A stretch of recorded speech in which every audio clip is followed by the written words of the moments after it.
నమస్తే welcome to వై news నేను Kalyani the news sponsored by Wyra family restaurant national highway Tetagunta నోరూరించే వంటకాలు అసలైన మసాలా దమ్ముతో అదిరిపోయే నాన్ వెజ్ రుచులు మీకోసం విచ్చేయండి Wyra family restaurant national highway Tetagunta Tuni మండలం కాకినాడ జిల్లా అభివృద్ధి సంక్షేమం సమతూకంగా అనుభవజ్ఞుడైన ముఖ్యమంత్రి చంద్రబాబు నాయుడు పాలన సాగిస్తున్నారని తెలుగుదేశం పార్టీ రాష్ట్ర కార్యనిర్వాహక కార్యదర్శి ఎర్రా వేణుగోపాలరాయుడు అన్నారు.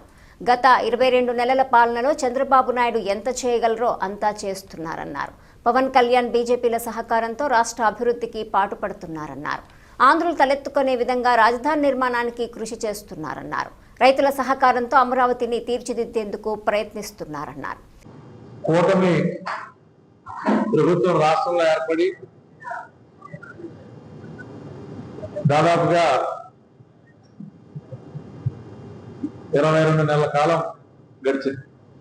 జూన్ నెల వస్తే 2 సంవత్సరాలు పూర్తవుతుంది. ఈ కూటమి పాలనలో చంద్రబాబు నాయుడు గారు లాంటి ఒక అనుభవజ్ఞుడైనటువంటి నేత దగాపడినటువంటి గత ప్రభుత్వ హయాంలో దగాపడినటువంటి ఈ రాష్ట్రానికి ఎంత చేయగలగాలో అంతా కూడా ఒక పక్క జనసేన, మరొక పక్క భారతీయ జనతా పార్టీ సహకారంతో, కేంద్రం యొక్క సహాయ సహకారాలతోటి ఈ రాష్ట్రంలో అనేక అభివృద్ధి కార్యక్రమాల్ని, సంక్షేమ కార్యక్రమాల్ని సమతూకంలో నిర్వహిస్తూ ఈ రాష్ట్రాన్ని అభివృద్ధి పదంలో పరుగులు పెట్టిస్తున్నటువంటి విషయం నేను మరొకసారి ఉద్ఘాటిస్తా ఉన్నా.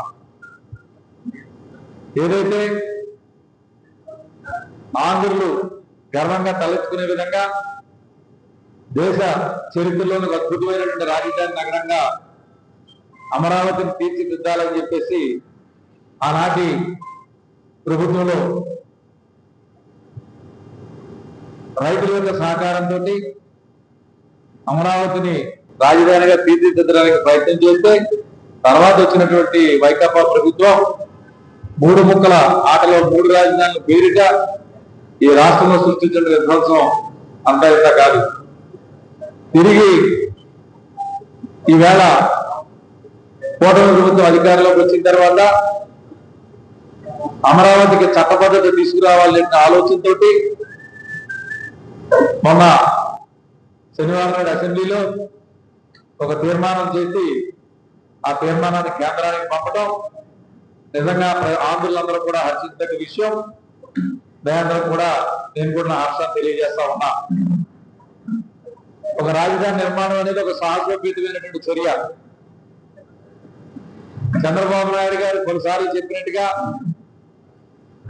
రాజధాని అనేది కార్యాలయాలకు మాత్రమే కేంద్రం కాదు, ప్రజా జీవనం, అదేవిధంగా ప్రజలకు కావాల్సినటువంటి మౌలిక సదుపాయాలను కల్పించడం, అదేవిధంగా రాష్ట్ర ప్రభుత్వానికి సంబంధించినటువంటి కార్యకలాపాలు నిర్వహించుకునే విధంగా కార్యాలయాల నిర్మాణం ఇవన్నీ కూడా కూడితేనే ఒక రాజధాని. అది ఆర్థిక వనరుగా ఉండాలనేదే చంద్రబాబు నాయుడు గారి యొక్క ఆలోచన.